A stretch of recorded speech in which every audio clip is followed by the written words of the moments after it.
Ndugu waandishi wa habari, mimi nichukue nafasi hii kwanza kumshukuru Mungu kwa neema yake. Kwa majina naitwa Askofu Edson Simon Mombeki. Ni mtumishi wa Mungu ambaye anatumika kwenye huduma ya madhabahu ya rehema na huruma, lakini madhabahu yetu ni madhabahu ya Emmanuel. Toka 2005 Mungu alinituma kwenye mji huu. Kwa hiyo nimefanya kazi kutoka 2005 mpaka 2015. Ndipo napata tatizo ambalo linipelekea kuwa gerezani ndani ya miaka 10. Lakini ninachotaka mjifunze katika safari yangu ya gerezani, ninaita safari ya gerezani. Kwa nini? Haikuwa rahisi.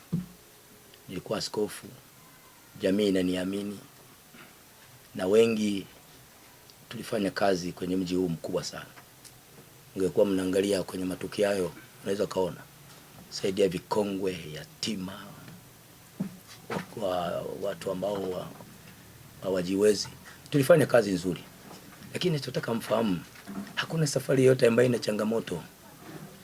Kaja kujikuta sasa ninapata kupelekwa gerezani kwa kosa la ubakaji. Hili ni ghalimu sana. Cha kwanza, kuumiza moyo wangu. Ni jambo ambalo linakuondolea heshima. Ni jambo ambalo linaleza kusema labda Mungu hayupo. Lakini nilipokea kama sehemu ya changamoto. Kafungwa miaka 30 gerezani.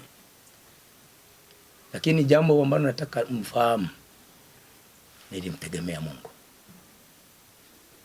Mungu akanambia, ninakupeleka kwenye eneo ambalo ninakupitisha. Sio rahisi kusikia sauti hiyo kama wewe sio mtumishi wa Mungu.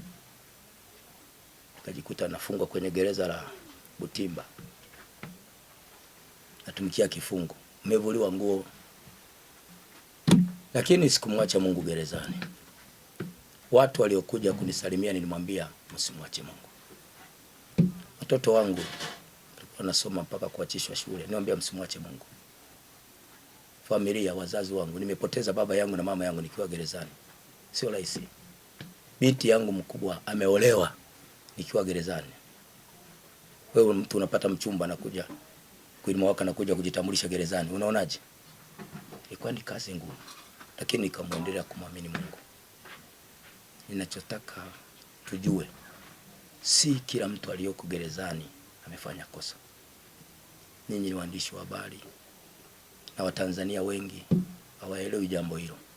Lakini wako watu wengi wako wengine magerezani hawana makosa hawajafanya.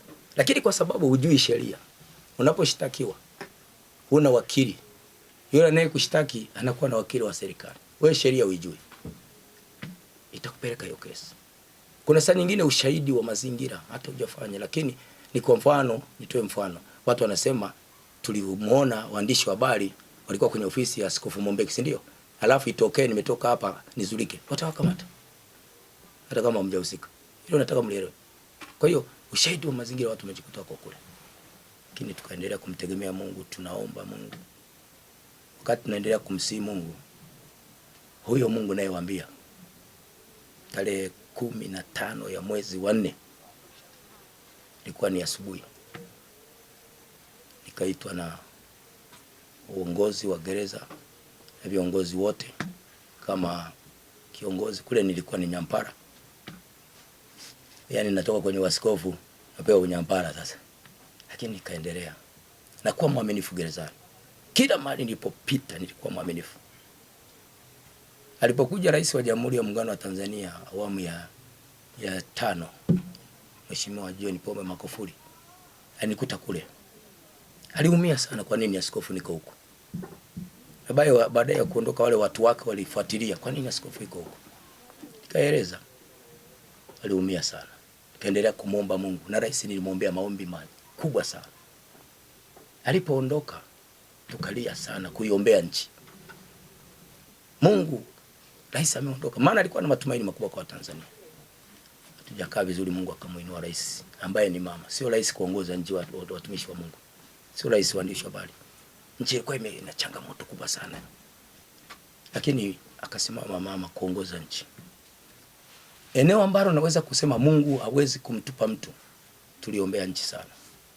Endelea kuombea rais na nini. Tarehe 15 mwezi wa 4 inaitwa kwamba Mheshimiwa Rais ameamua kukusamehe. Ililia sana, sio rais sana.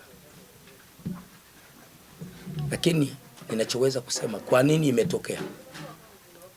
Rais alianzisha kampeni moja inayoshughulika na mambo ya msaada wa kisheria wa Mama Samia.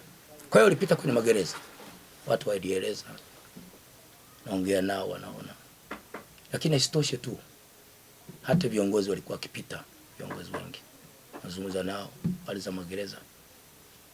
Na vile vile rais alivyo na moyo, tukasikia anazungumza habari wafungwa walioko magerezani hawatakiwi kuwa watumwa. Wale vizuri, walale vizuri. Sasa nyingine akasema wengine wako kule kwa sababu ya mazingira tu. Hiyo ilitutia moyo sana. Kwa hiyo nikapata msamaha wa Mheshimiwa Rais. Mimi sijakimbia gereza. Nimesamehewa na rais.